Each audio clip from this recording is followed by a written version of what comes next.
of Befriend Your Mind. Hi, my name is Kirti for those of you who don't know me. Thank you for joining us. Let's dive in. Hey everyone, welcome back to this episode. So, I want to jump on and share with you one of the things that has been very close to my heart. It's about transforming your inner difficulties so that you can communicate still during challenging and sensitive situations. Now, given the time period when this episode is made, the world is in chaos and there's a lot of wars going on. And I'm not here to talk about politics or religion. I'm here to share with you how do you transform yourself from inside when you're faced and having discussions about things that are could be political and religious, and how can you relax and be yourself still in those conversations. When I was growing up, have three sisters. I'm Indian, South Asian by origin, and I grew up in the Caribbean, which is Dutch as well. And with having all these different cultures inside of me, or being conditioned by all these cultures inside of me, I used to face a lot of conflict with how to speak at certain moments and how to communicate with others. And I remember this one time in particular with my younger sister. And she used to come home very frustrated and angry because at school she struggled to feel understood. There was this one person that would constantly pick at her. And so one day this girl was at our house, and I remember taking this girl to the side and talking to her and trying to ask her and invite her to see my sister's perspective or see life through my sister's eyes. At that time, I had no idea what empathy was or how to, be mindful, none of that. At that moment, what was really driving me was that my sister was experiencing a problem and she couldn't figure out what the solution was. And there was not anyone who could really sit down and tell her, hey, this is what you could do. Because in our time, we didn't have the amount of knowledge that now exists. Anyway, on that day, she understood, or she said she understood, and it seemed okay. But in my eyes, it seemed okay. Now, why am I sharing this with you? Sometimes in the world that we are faced in, we do have a lot of information to equip us. We have a lot of knowledge. But when it comes to putting knowledge into practice, it's a whole different story, especially when unexpected and uncertainty arises, such as challenging and sensitive scenarios that we find ourselves in. And one of the things that comes under this sensitive environment is when we are faced with each other's differences. We may be different in culture, gender, circumstances, and a whole host of other things as well. And so when we go into a dialogue and there's a lot of moral code goes on that, what is the right thing to do and the wrong thing to do, we can get ourselves caught up in situations where we think we know best for other people. You see, at that moment that I was with my sister's friend, when at that young age, when I was sharing about my sister and seeing life through her eyes, one thing that happened was this girl was also sharing her life through her lens. And there were certain things she was saying that I couldn't really disagree with either. It wasn't about my sister, but it was about life, the way we see life. And at that age, you start realizing that I realized that the day I used to see life through my lens, it's not necessarily the right or wrong way of doing it. And that segued into where I'm coming and talking about difficult situations. We are currently in a frame of world that is so polarized, sensitive, and with the wars that are going on, everybody is really walking around with a thick layer of protective coat or wall, whatever you want to call it, because we are so afraid to speak to one another in case our views collide. And with all that we see online, there's a lot of anger and frustration and irritation. Life is unfair. The world is not justice. All that is coming out online. And I have clients, international clients.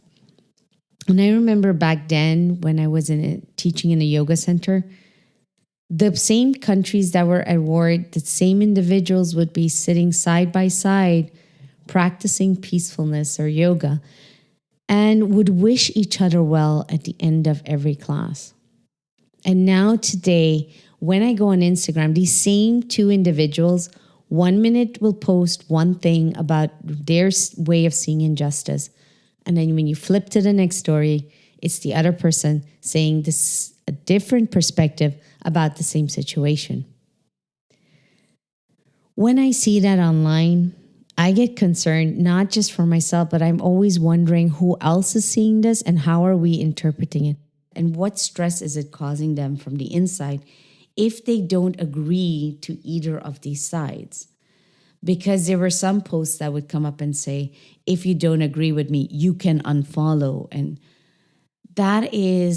there's a certain different kind of pressure that takes place online.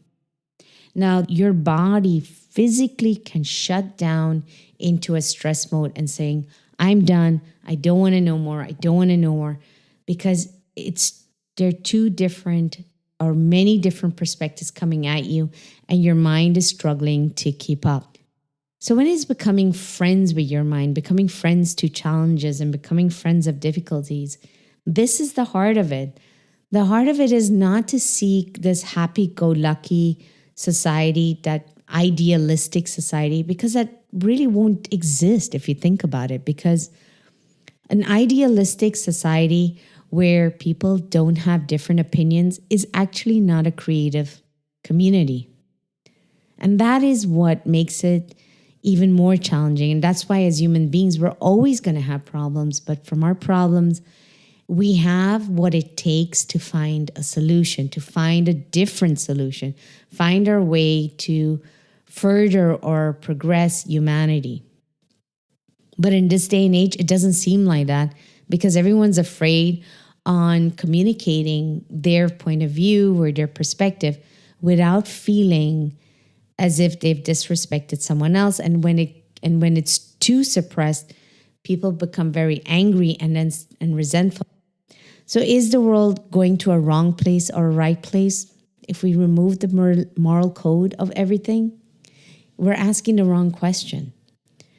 We want to ask ourselves, are we able to navigate each other's differences together, that we don't disrespect one another, but that we can come to a place where we can still be mutually interconnected, work with one another, and have that dignity for our differences? So what can you do? When it comes to differences, I always take 3 approaches. It's learning to respect the difference, consider the difference, and reconcile. I realize that when you care from a human to human perspective, there is no win-win situation in anything. On the contrary, I used to hate the word compromise and tolerance because I found it to be very who does it favor feeling. But there's a situation almost where it's about yield, just stop, observe, and then what do you give way to and what don't you give way to? And in order to get to a point where you can just stop and assess and discern the situation, there's a couple of things you can do from within yourself. And the first thing you could do is taking pressure off yourself. That's probably one of the biggest things, because by nature, majority of people, individuals, are constantly comparing themselves with either someone else or someone else's life, or with a certain version of themselves that they expect to be. And that could have been because they received a lot of, this is how you should be. And a lot of people are also driven by how to live up to their moral codes. And if none of that existed, I mean, you could also be so free and then do things as will. But there's one thing we don't take into account is that all our actions, every one of us have an action, what we think, say, do, has an effect in the long run to someone else or to anyone else. And it could be the smallest thing. But if we live in stress and the whole time on stress, pressurizing ourselves of doing things right or wrong, we stop being able to assess a situation for what it really is, because we're only looking through life to what is right and what is wrong. And that can be a heavy pressure we place on ourselves. So the first thing to do is to take pressure off yourself. And how you can do that is by taking the pressure from reacting to what your thinking is sharing with you or telling you to do. And how you can do that is by mastering your breathing. It sounds so simple. And we say, yeah, Kirti, I know already, all that mindfulness. No, it's not mindfulness. It's about taking a breath, taking 3 breaths, taking 5 breaths, taking 100 breaths, taking as many breaths as you need to slow down from reacting from your first thought. Because when it comes to people and differences, the moment something shows up that we don't agree with, or it grinds against our beliefs or our values or our moral code, if we're not in charge of our emotions or not in patience with our emotions, so not allowing it to react or to entertain it, we get ahead of ourselves and start saying things. And then afterwards, sometimes we tend to regret that we had said that. So in order to respect someone else's point of view or value, it doesn't mean you have to change yours. It's about stepping back, yielding, stopping, and just looking and observing from that moment. And by taking pressure off yourself, inside of you from your thought, you get to zoom out a little bit from all your thinking and emotions and see your things a little bit more clear. Choosing what you want to say can make all the difference, because words are what comes across, but words are not just words. They have a flavor to it. They have a tone to it. And when people pick up on that, they're going to make a judgment. They are going to make an assessment. They are going to make an evaluation of it. So if you want to argue your difference, there is a way to do it. But it starts first with taking pressure off yourself. The second thing you can do once you take pressure off yourself and you do breathing, learn to be in your own truth. There is a very big value in sitting alone with yourself. And people always say, oh, being lonely is really bad. But there's being lonely when it's very loud outside of you. And there's being alone, whereas you can listen to the noise that's going on inside of you and be respectful to yourself and use that noise with a certain discernment, with some attentiveness and precision, but looking at yourself with a sense of respect. This is what my difficulties are telling me. This is what my truth is telling me. This is where it hurts. This is where I'm confused. And by just stopping and sitting with yourself and observing what your truth is telling you, it's kind of like admitting, but you admit to yourself that, hey, I'm comparing myself to someone else. By looking at it, it's not to feel more ashamed or guilty, because that also shows up, but that you don't let shame and guilt run you. You go, okay, I see that. But because I can see that, I can shift something inside of me.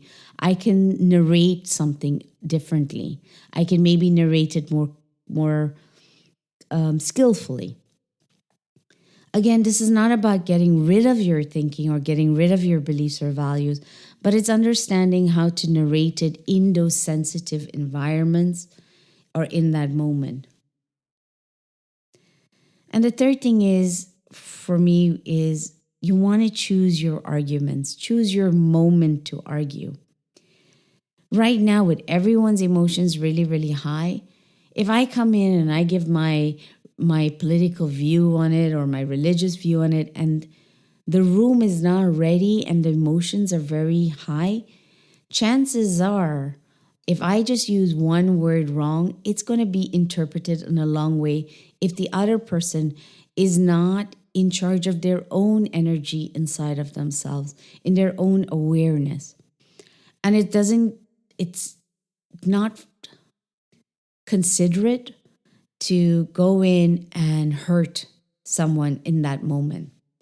I truly believe about in the sentence that hurt people hurt people.